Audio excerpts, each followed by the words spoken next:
etc. Yeah, you're uh,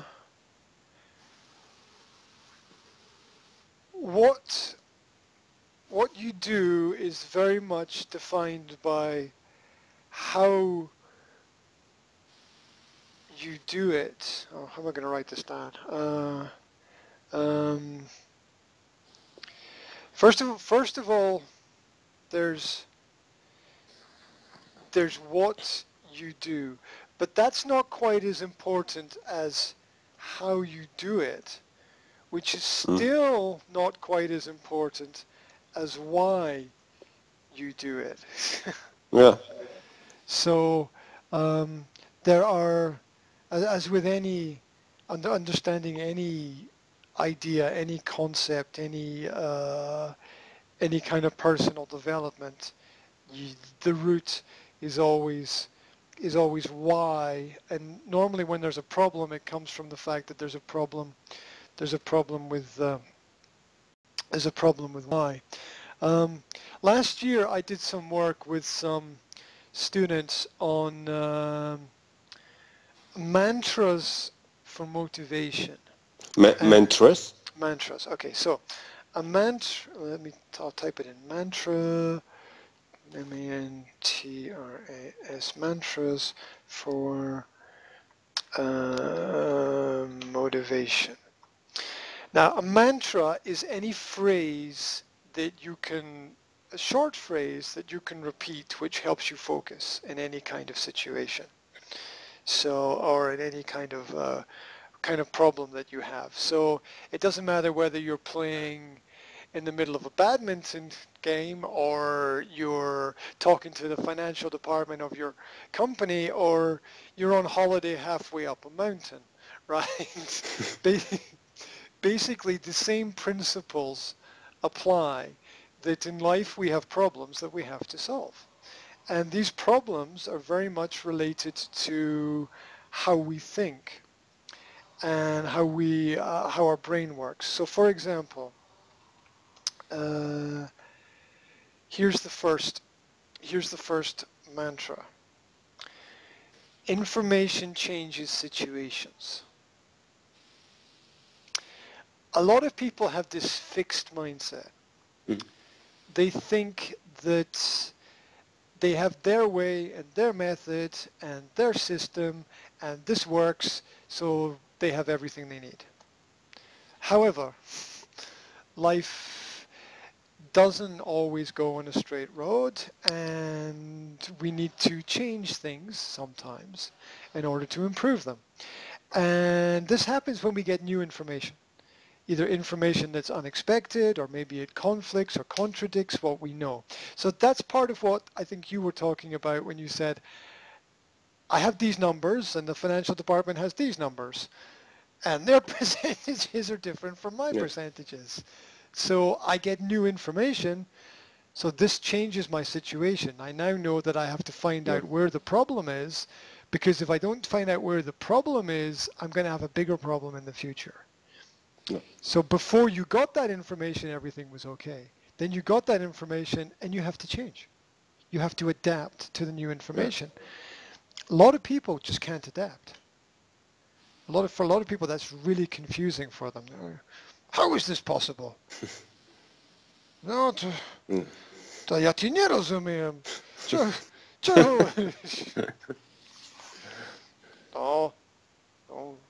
Nie wiem. Nie wiem, co zostało. Okay, so there's a lot of people like that. Okay, here's another one. One second. Okay, it's third person, so that's it. Right. Talent gets you only so far. Talent gets you only so far. Yeah. So a lot of people get wherever they are on the talent that they have, the natural skills and abilities that they have. And then they stop. Because talent without work doesn't work. Yeah. So it's always necessary to improve a little bit. So there's a common problem with the people who go to university and finish university, and they think they know, right? They think they know how it works. They've got their education. They think they understand the systems, but without the extra work put in, you're not gonna achieve very much. Especially because those who are less talented but work harder often go further than those who are very talented but don't work. So that's why it's Could you repeat, please, last sentence? Okay, sorry. Okay. Those who are not very talented but work hard Yeah. often go further in life Yeah. than those who are talented but don't work. Yeah. Because the talented people fall asleep, or they get sidetracked, or you see it in the arts and music industry where people get into drugs and bad societies and bad groups, and they destroy their careers. Or medicines. How many successful singers have had problems in the last few years because of the medicine and drugs, like Michael Jackson, Whitney Houston, blah blah blah blah blah blah blah. All talented people, but they stopped working on themselves in the right way. If you're a singer, you work on your voice. You don't work on getting plastic surgery, right? It's like Michael Jackson destroyed his face basically. There. So, I can go through a few more if you're interested. Yeah. Okay, I'll look at a few more. Okay.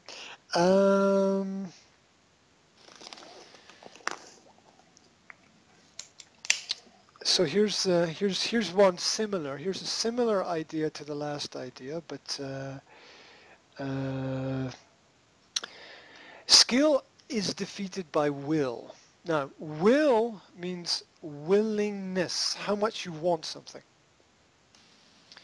So, who was that tennis player? Maria Sharapova. Yeah. Sharapova. Yeah. Yeah. Okay. Now, I was listening to an interview with her last year, and one of the questions she was asked was, what gets you to the top? What makes you one of the best? And her answer was, I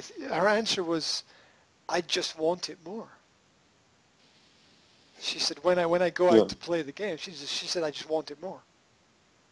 You have to want it more than the other person. If you don't want it more than the other person, you won't get it. So you have to. That's the willingness.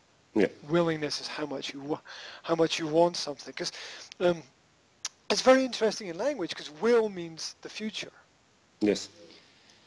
And the future depends very much on how strongly you want things.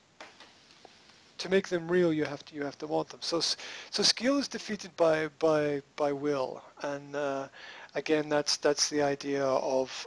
It's very similar to the idea talent only gets you so far. It's just another way of remembering that principle. Okay. Motivational speakers. I got this from a motivational speaker called Eric Thomas. I saw this on a poster, and I thought this was really good. Passion in my alarm clock. Passion. Now, the alarm clock for most people. Now, I have this list, and I showed this list to my partner. And she read this, passion is my alarm clock, and she said, I don't understand. What are you trying to say with the phrase passion is my alarm clock? Well, most people think of their alarm clock as something negative. They automatically think of the alarm clock as something negative. It's not really negative, it's just a thing. But most people give it, or they see it from a negative perspective. So, Because these people, because these people, I think, had a hard night before this alarm clock start to ring. Yeah, sorry. Yeah, it's they wake up in the morning and they throw the alarm clock across the room or out the window or wherever somewhere else. But there's a lot in this idea. First of all, there's the concept that very often situations are not negative or positive. They're actually neutral. It's how we view them. That it's our perspective. That problems are opportunities. So that's looking at things a different way. And the how you start the day affects the whole day, right? If you start of course with alarm clock, but it's important what time alarm will ring, I can say. Because, for example, as today, during the week, because I don't wake up regularly in the same time. It's up to my schedule for this day. It means that sometimes alarm clock is ringing, for example, from 6 a.m., but sometimes only from 8 a.m. Yeah, it means it has impact to my, let's say, for example, to my mood, yeah, because it's important. I need to refresh everything. Okay, but after, for example, 1 hour after alarm clock, I think I'm still ready for activity what I am playing for this day. Planning for this day, or going to do this day. It definitely changes from person to person. Yeah. It definitely changes from person to person. Excuse me, I'm playing with my fan here. It's It's not working. It's not. Well, sometimes it needs some persuasion. Wait. Sometimes so it just needs a little bit of help. I think that you need some gypsy people. It's working? Ta-da! There we go. It just. What gypsies? What are you talking about? I'm in perfect control of everything that's happening here. Right. So, yeah, it's different for different people. That comes back to the point of consistency. If people get up at different times, it's the body doesn't have a rhythm then, basically. And so it can be difficult. I remember when I was a student, getting out of bed 10 o'clock, 11 o'clock, 12 o'clock, just in time for lunch, right? Yeah. I remember that, and I work with a lot of students today, and I have to explain to them what morning is because they're not sure, right? That's where the sun comes up, right? Yeah. That's what's morning, yeah. And so the way that people start the day affects their mood, and often languages have phrases that they connect to this, cultural phrases. For example, in Britain we say that somebody got out of the wrong side of bed. This means they're in a bad mood. Mm-hmm. They say they got out of the wrong side of bed in the morning. So it's important to get out of the right side of bed in the morning. If you can give yourself that little bit of an edge of a start, which for some people might be having a cup of coffee. For some people it might be having some nice breakfast that they enjoy. For other people it might be listening to music. Some people might, they might want a hot shower in the morning. Some people might want to go for for a little jog or something, but just starting the day on your terms. Because I had a student last year who told me that the first thing they did in the morning was they would wake up and they would check their emails, and I can't think of That anything where you're giving away your power then, because your mood then depends on the quality of the is emails that other people have sent you. And I don't check my emails until around lunchtime because because I know that there's going to be something that I have to deal with, and I want my little bit of space first, right? I want, the day is like a cake, and I want my slice of the cake first. yeah. I want my slice of the cake first, and then I'll deal with all the other stuff. So, how we begin something is extremely important. First impressions, again. First impressions, the interview situation.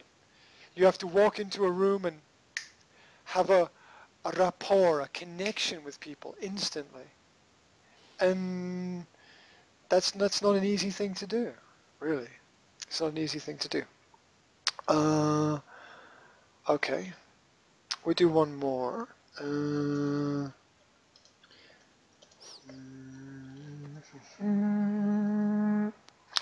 Okay.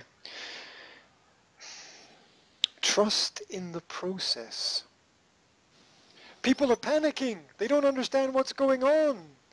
It's something new. It's something different. They want it now, but you can't have it now, right now. You have to trust in the process. Yeah. I like the phrase that I heard this phrase that it takes 18 years to become 18. You can't do it in 16 years. It takes 18 years. So, it's 12 months make a year. Not 11, not 13, it's always 12. And this is about the process of things, to trust in the process. Everything has a way that you have to do it, which is the right way. And you can try to do it a different way. But, those things exist for reasons. If you think about the way that, I don't know why I'm thinking about this, but the tennis rackets or badminton rackets, right? They're designed and built in a very specific way because that way is the best way to make them, right? They've got a nice oval shape. They're not triangular, right? There's a reason why they're not triangles, right? We have to trust in the process. There's a right way to do things, and this is important in businesses, very important. Where people are like, yes, well, I know, but I thought. Oh, no, that's really nice, thank you, but don't. Okay.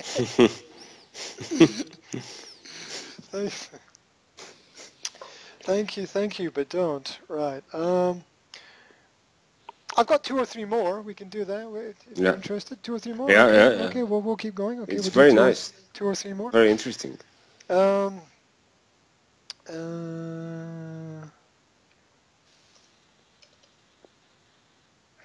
here's a little bit of a more controversial idea.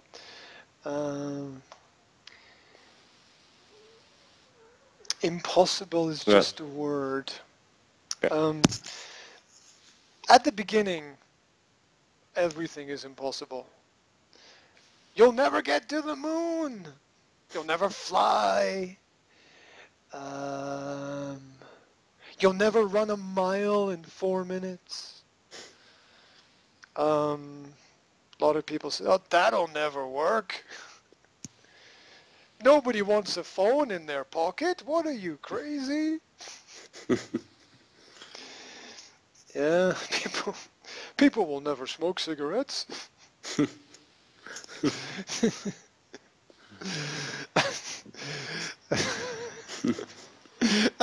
All these things that at the beginning, and in terms of business, when you have these year plans or 5-year plans, it's like, it's sometimes it seems so far away, but it's not, because you take steps each day in the right direction, and eventually you get there. At the beginning, everything was possible. Sailing around the world was impossible. And I think that people do things every day that no one has ever done before. So take like running 100 meters. Like every 2 or 3 years, somebody does it faster. I mean, I don't know what's going to happen at the end of the day. Like if someone's going to run 100 meters like in 1 second or something, I don't. But bigger, better, faster, stronger, slowly, step by step. These things happen. So it's like Bill Gates. We want to have a computer in every classroom in the world. Well, that's big project. Elon Musk, I want to land on Mars, right? It's always impossible at the beginning. Or a really successful example would be like Werner von Braun, right? Designing a space shuttle in the 1930s. Yeah. He had to wait until, I think he was dead. He was dead before the space shuttle was actually built and flew, but it did, based on his designs. I mean, that's quite incredible. So impossible is just a word at the beginning. But I know a lot of people who are using this word. This is not possible, or this is impossible. A lot of people. But I think this is a lot of time. This is like a first reaction, or whatever. Yeah. Yeah. It is a first reaction, and as human beings, we are very often in negative reality.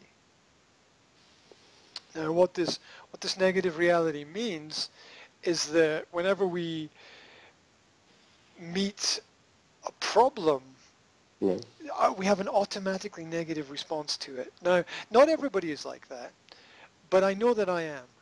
Right? And very often when I meet a problem, I'm like, oh my God, what am I going to do? But usually then you have to understand that you trust in the process. Yeah. Because all of these positive ideas are interconnected. Because if you don't trust in the process, then it is impossible. If you don't approach it with the right mental attitude, you're going to run into problems as you go through things. Next one is a personal one for me. Iron sharpens iron. How I can translate sharpens? To sharp. Sharp is ostri, yeah? Okay, yeah. And sharpen is the verb. Yeah. To sharpen something, to make it sharper. Yeah. And so, and this comes, this is a really old phrase that goes back hundreds of years to when people had swords. And if you wanted to sharpen a sword, the best way to sharpen it was on another sword. Yes. So the swords sharpened each other. So iron sharpens iron means that the quality of what you have and who you are depends on the quality of what is in your environment. And it depends how you test yourself. Now, again, this is very easy to see in sport. You play against someone who's better than you, you can become better. Now, a lot of people want to surround themselves, and this is the classic mafia-based business problem, where the person at the top is very worried about competition. So they aim only to work with people who know less than them. And so you have a pyramid which is going to fall down even before you construct it, because you're not prepared to challenge to challenge yourself, or to have people around about you that will challenge you. The strength of your company depends on the strength of your team. And the strength of your team depends on how good everybody is at challenging each other in the right way. And that challenge is also a form of protection, because you all have to watch each other's backs in that situation, and not everybody can see everything. So it is commonly used in the military. Yeah, each person has a specific task and a specific role. You do it right, and everything will be okay.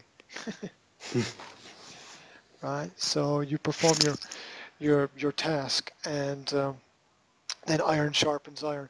To me personally, what this means is that a few years ago, I looked at the people who are around about me. I looked at my friends and decided that 90% of them had to go. No contact with them. Yeah.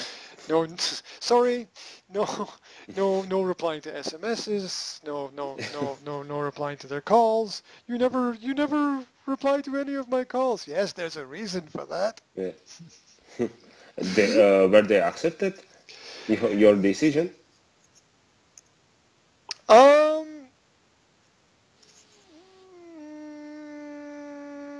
I think these kinds of people never accept other people's decisions. So, which is their loss in my gain. You know, it's you can focus upon what other people are not doing, or you can focus upon what you are doing. Right? Right? The power is obviously in focusing upon what you are doing. Complaints. This was in one of the emails I sent out last week. Complaints is an admission of powerlessness. When you complain about something, usually under that is a little voice saying, I have no power, I have no power, I have no power. Right? Because that's what the complaint is. I don't like him doing that. Well, you're just asking somebody else to do something about it because you have no power. So that's what the complaint is, a symbol of powerlessness, because those who are in control of what they do don't complain. Right? You look at the top athletes in the world. They don't complain. Look at the top businessmen. They're like, I have to deal with shit every day. So what? Right? There's stuff that people have to go through. There are things that I don't like to do, but you know, there's always that when you want to go through a process from the start to the finish. So for me, the iron sharpens iron basically means choose your friends very carefully. Choose your friends as people who will make you a better person. Yeah, I want to work in business with people who make me a better person, who challenge me. I don't want to work with somebody who's like, you're fantastic. I'm just like, no, I just want to stay away from those kind of people, because that's just a really not objective way to look at everything. But if someone says to me, oh, I like that. That was good. That part of that was really nice. I'm like, they saw something there. That's nice. Because, you know, very often the whole thing is, you know, if you go on a holiday, right? Maybe not everything's fantastic, but you can pick out the good moments. Yeah. And say those were nice things. So that's one of my favorites, that iron sharpens iron. And this applies to me, my life, my business. It applies to my partner's life. Yeah. I've been very strict about that. I've said, these people we can associate with. These people we can't. Because these people, we can help each other. These people are just like hanging on us, right? We don't need these people. Yeah, but sometimes these people can be good friends, because I think this is from this perspective, from the professional life. Because I can say, for example, yeah, I totally agree. What you mentioned regarding, okay, that you need people who are like a challenge with a lot of different, let's say, situation areas, etc. So, for example, this is example, yeah, because I have a friend. Uh, yeah, this is not. I think from your perspective, this guy will uh, not be a member or a people who want for or why you should focus on them or why you should be in touch with them. Yeah, But they won't be a close friend, let's say. yeah, Yeah. yeah. But this is a friend. Hmm. This is not like a challenge for me. Yeah, sometimes it's a challenge due to his, let's say, behavior. Hmm. Yeah, but yeah, but this is a friend. Hmm. Therefore, I can. Yeah, I fully agree. But sometimes on the side, uh, on the side, there is the people who, let's say, don't bring you anything, but sometimes you can find between them people who are your could be your friends or mine. Yeah, I think that the secret is to leave the door always open.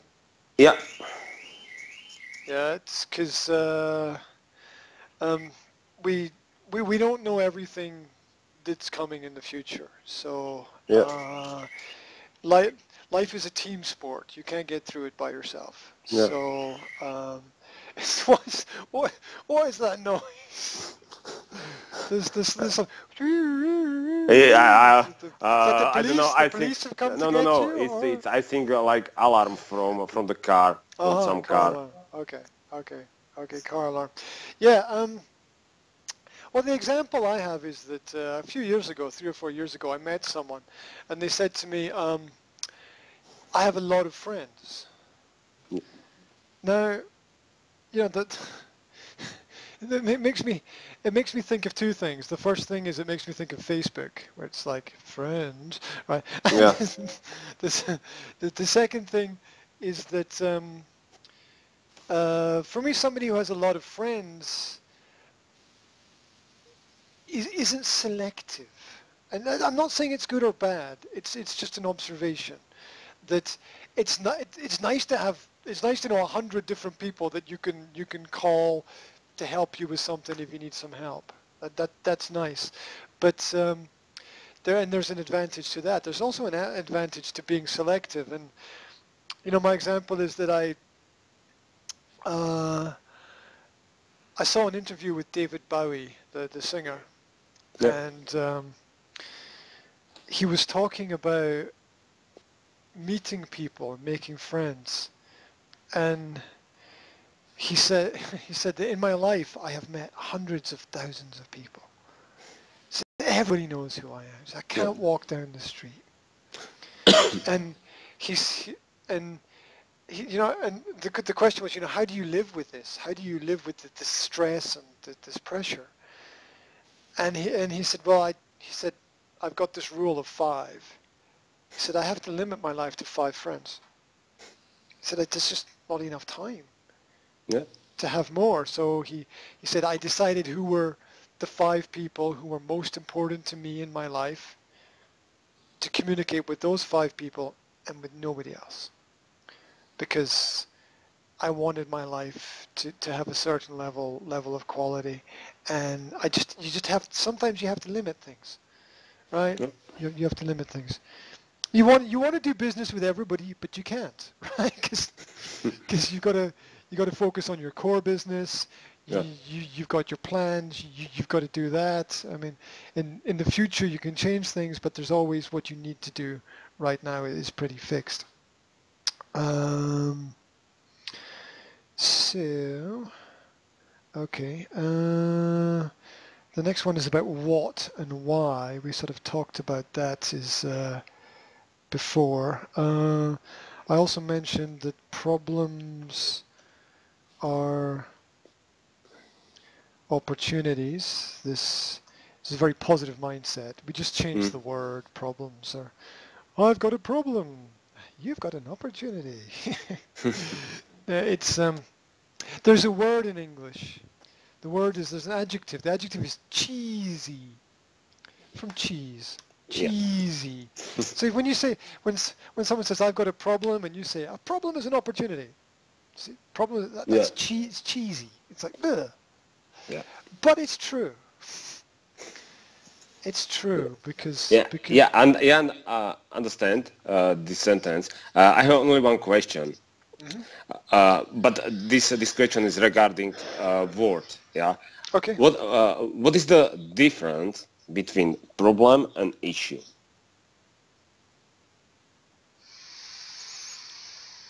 Is there some differences, or in where in when I can use problem and when I can use issue? Is some rules in English grammar or not? First, there are no rules. Second, there are good habits. So the habit is that issue is more professional than problem. Mm-hmm. So you level 1, problem. Level 3, Yeah. issue. Yeah. So it's more professional to use the word issue than it is to use Yeah. the word Okay. use the word problem. Psychologically, issue suggests I'm thinking about this whole Mm-hmm. situation. And the situation is another word you can use. I have an issue, I have a situation. Situation is a kind of neutral term which you can use in place of issue. Okay, so so with issue, there's something that I'm thinking about, and I don't know Okay, I have exactly an what issue, to. but I am thinking how I can resolve. Exactly, exactly. With problem, psychologically, this is deep psychology of language. What we're doing is we're saying, I have no control. Mm-hmm. There's something bad about this person or this situation. I can't control it. So, so issue is a better word from a business perspective because you want to have some control Mm-hmm. over the situation. Okay. So there. Um, problems or opportunities. There's a whole etymology of the word opportunity, which we don't have to get into, but port is door. It's the French word for door. And we've got unity, bringing everything together. So, opportunity is an open door to bring all these ideas together. Okay. I've actually used these with my children. So I don't know if they will have a positive long-term effect, but we'll find out. Now, own your actions. When we think about ownership, to own something, if something is mine, when we think about ownership, we normally think about possessions, things. I own a pen, or I own a cup, or I own a house, or I own a car. Yeah. We think about physical things, but the real secret to ownership, I think, is in the non-physical. It's in the actions and activities that we do. So intelligent ownership is about the actions that happen, not the property that you have. It's about what you do. So think of an example. So the example would be something negative. Let's say a car accident, right? So in that situation, some people think about, oh my God, the car. Yeah. And some people think, oh my God, what did I do that was wrong? And the higher level thinking is not about the car. It's about the action. It's about the human element in the situation. And in business, one of the most frustrating things that I've experienced is people who point the finger at other people. Yeah. Even if they're right, okay? even if they're right, it's not it's not exactly the right thing to do, because intelligent people understand the ownership of action. You can see people who own it and people who don't own it. And the idea of the ownership of action is that people are giving you an opportunity to do your job, to do your business. It's not that you have to do it, it's that you get to do it. And you can't hand somebody back nothing after they hand you something. You have to give them something back to work with. If you give somebody something to work with and they come back to you with, well, I don't have anything. It's, oh God, all right? It's just, well, Or here's a classic example with in psychology with some of my students that I will ask a student a question and they will give me the answer, I don't know. So that doesn't exist. The answer, I don't know, does not exist, because if it's your life and it's your situation and it's your actions and you don't know, well, who else knows? Nobody knows more about your life, your actions, your situations, your job, about what happened. Nobody knows more than you. So this I don't know. It's such a standard automatic response. I don't know. Yeah. And that's not allowed in my school. There's a reason for everything. Even if you don't know, also I don't know means I'm not going to think about it. Which again is not owning the actions. It's not owning the actions at all. So when someone says to me, I don't know, I usually say that that's impossible. Because everybody knows something. Yeah. You just have to find what's the starting point. But this is the easiest way to answer to question.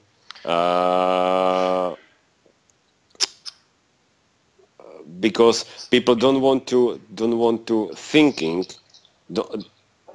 think how I can, let's say, solve, for example, issue. How in the okay, it can be answered. I don't know, but I try to find out how I can resolve, for example. Or I can check it, how it's possible to, I don't know, find correct answer. There's usually an issue with the power to influence things, the power to change things. The people who say, I don't know, they're frightened of ownership. They're frightened to own something. And that relates to fear of making mistakes. And we're all a little bit afraid of making mistakes. That's why we check things, and we still get them wrong sometimes. Maybe there's a number in the wrong table, in the wrong place. Maybe there's an extra word somewhere that shouldn't be there. I think technology has helped us a lot with these things, because I can't imagine, like 100 years ago, two people had a conversation and there was no way to record it. There was nothing written down. It was just his word and her word. How did we get anywhere? Right? How did we get anywhere? How did we know what the truth was? in any kind of situation. Now we have the ability to record conversations, and we have video cameras. You can see what people did. We can analyze things. We have an opportunity that we didn't have before, which is why I think a lot of the technology gives us great advantages. Somebody can write something and everybody can analyze it before, the large part of society couldn't read and write. It was really difficult to share information about things that we knew. So own your actions. Ownership is not about the physical things. It's about the non-physical things that are the most important. Like emotions. You have to own your emotions, right? Because if you're angry with somebody, it's important to not just to be angry, but to own the anger and say it like, I know I'm angry. Right, as well. You have to acknowledge the fact that there's a possibility that your emotional state is not the right state to be in that kind of situation. It could be somebody being angry, it could be somebody being excited about something. It doesn't have to be negative. It could also be positive. Okay, I think I've got 2 more quick ones to finish with. 2 more.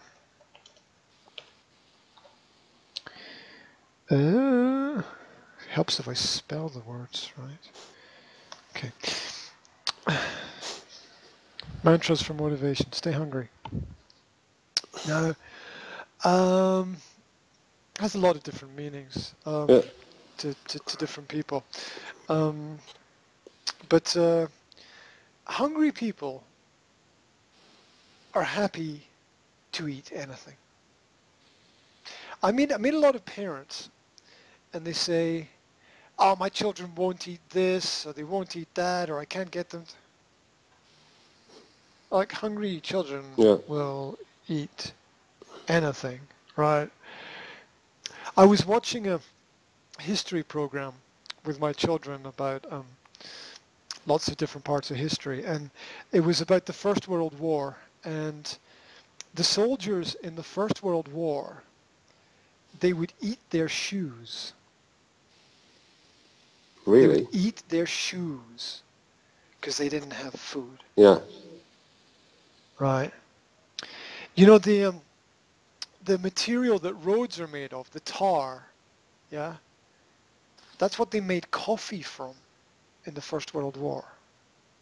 They made coffee from that because they didn't have coffee. Right? So hungry people don't really care about what it is. They're happy to have something to eat. This idea of, oh, I can't decide whether I want to buy the Samsung or the LG or the Sony, or, my God, you got a fucking choice. That's incredible. Right? Yeah.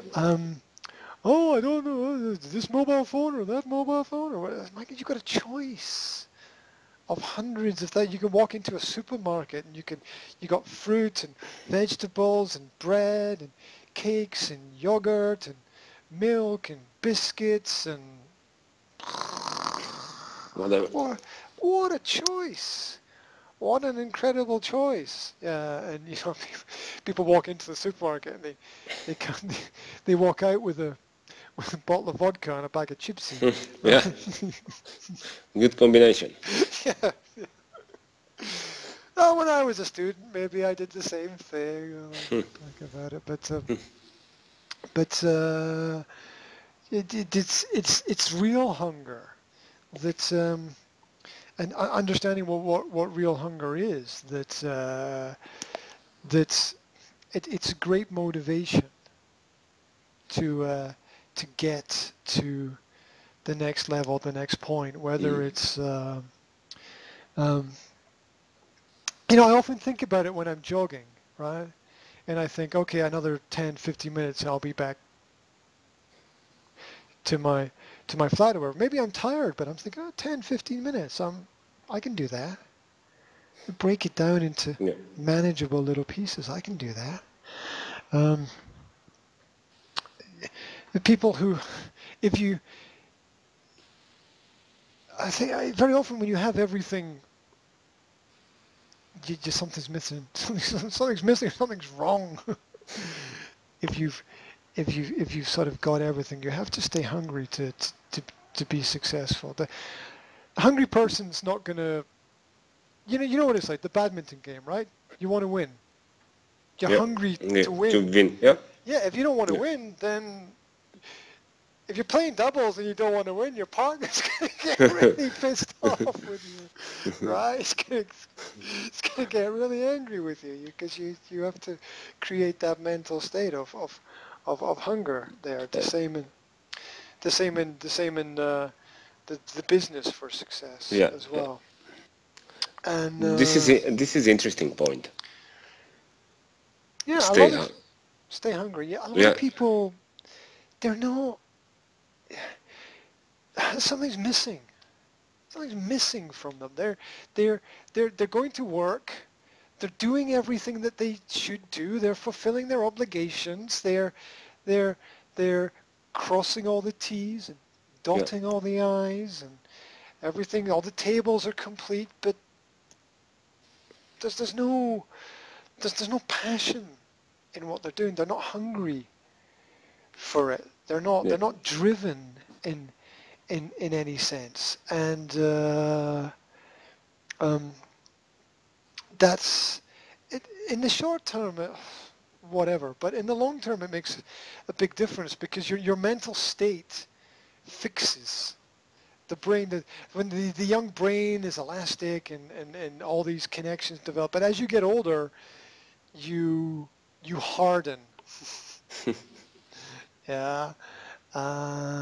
You harden, you fossilize, right? The bone becomes stone, and you see people who there's just something missing. There, I see them every day. People who walk into the supermarket and don't know what they want to buy. Yeah. Right. Okay. But this is good way for supermarket because they spend more money as they were expecting. It's probably true. Yeah. Probably true. They're influenced by the subtle nuances of the marketing. Therefore, for example, it's not important to go to supermarket be hungry, because this is yeah. Never. Always eat before you go food shopping. Yeah. Or you need a list of products which you want to buy it, because if you go without, as you mentioned, okay, by Volvo, or you can go by car, but without list, and you are hungry. This is the best way for supermarket, because you spend there more money as you expected. Yeah, and they're professional manipulators. So their whole industry is designed to get you. You know that the supermarkets have special floors that mean you actually move more slowly when you're walking around the supermarket. It's and the beat of the music is slow because it slows down the rhythm of the body, and you've got the little monitors with I couldn't believe that like you put a little monitor with a product on it and the sales increase. People are so suggestible. It's incredible. It always amazes me. I've read so many articles about the statistics with it. Just like put a little monitor with the product, little bit of market, and people buy more of the product they're not even looking at the monitor. It's just going into their subconscious brain, and Yeah. they're buying the product without even realizing. It's incredible. So it's important to be aware Yeah. of all of those things that are happening. There's a line from a song that I often think about, which is, you can't lead if you are being led. You can lead. You can't lead if you're being led. So what this means is that it's about manipulation, right? That you're either on one side or the other. There's no middle. Yeah. You're either a leader for people or you're following somebody. Yeah. There might be a little space in the middle for something, but in general you have to be on one side or the other. You're leading the team or you're part of the team. Mm. You can't fulfill both roles, really. You can't really be an equal member of the team and the leader of the team at the same time. You've got to stand out in some way and have some kind of responsibility in the situation. Okay, last one.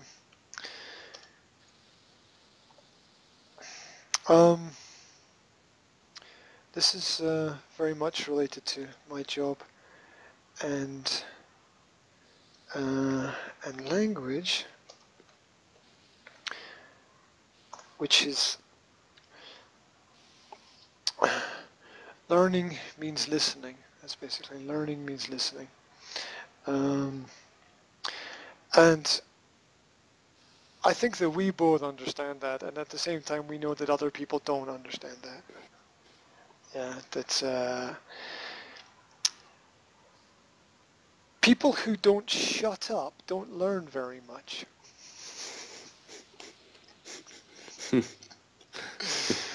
Right? The loudest person in the room always has the least relevant or important information. Yeah, so learning very much means listening to people and what they have to say. And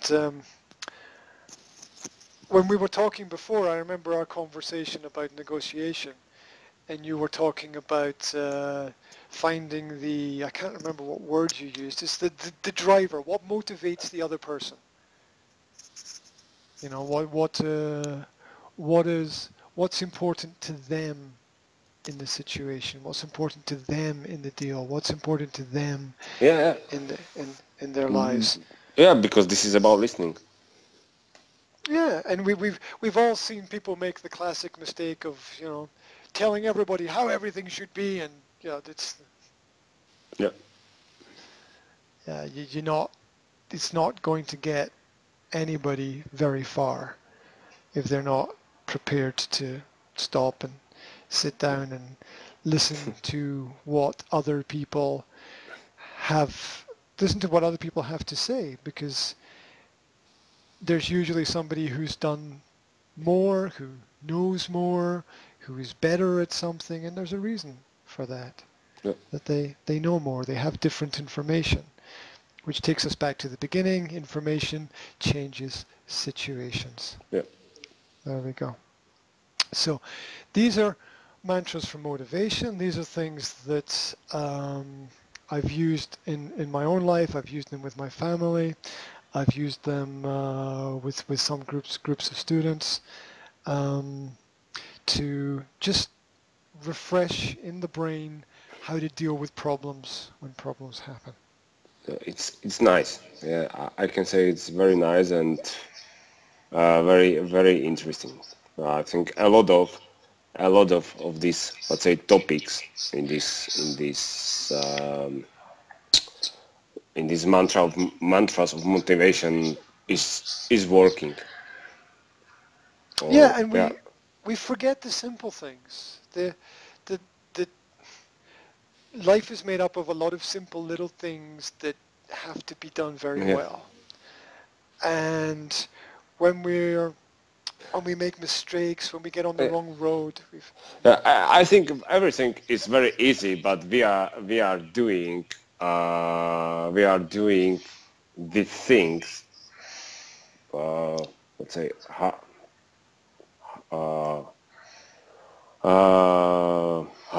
no, stronger. I don't know how We I are can. making things more difficult. Yeah, more difficult. Yeah, sorry, more difficult. Yeah. But Yeah, well, as of beginning of this session, when you ask me, try to explain me your issue, like for the five years old children, yeah, because we are thinking more complicated as we can. okay. So my son is 7, and my partner has a toothache. She has a problem with a tooth, and she was taking painkillers for the toothache and for the problem. And my son said to her, my son said, "Mom, you know, you can't keep taking painkillers. You have to go to the dentist." That's it. That's Yeah, it. That's it. Right. My son who's 7 gets it. Right. yeah. Yeah. Children will give you it straight, basically. I think therefore is a lot of examples like a test and it was a test where children was asking on this test, very similar, and people or adults was asking on the same test, but children had more, let's say, correct answer than adult people, and because adult people thinking more complicated as children. Yeah, there's the distractions. Once upon a time, culture was how we learned what was important in life. Now, culture is what confuses us so that we're not able to focus. It has changed. If you think about the culture of a community of Christian people 300 years ago, that was about learning morals for how to live. Yeah. Now, culture is just something which confuses people, gives a lot of different messages, doesn't have any core value, and so a lot of adults, well, myself included, have problems with clarity. There are also other issues as well, things like belief, self-belief as well is very important. But it is very hard to see things clearly, and a lot of things in, for example, like Buddhism is basically about clarity. It's just about seeing things clearly. We all instinctively, naturally know what's right. But that doesn't make it easy to do it. It doesn't make it easy at all. So it's a constant day-to-day challenge of ups and downs. But a lot of the basic lessons are very simple. They don't change. We follow them. We'll be okay. It doesn't make it easy to follow them. So it's something to think about. Mantras for motivation. Try to maybe keep them in the back of your head for a little while, and maybe something will make sense, Yeah. or there'll be something at some point in time. There's there's more to the topic, but I think that's enough. I think a focused set of ideas is enough.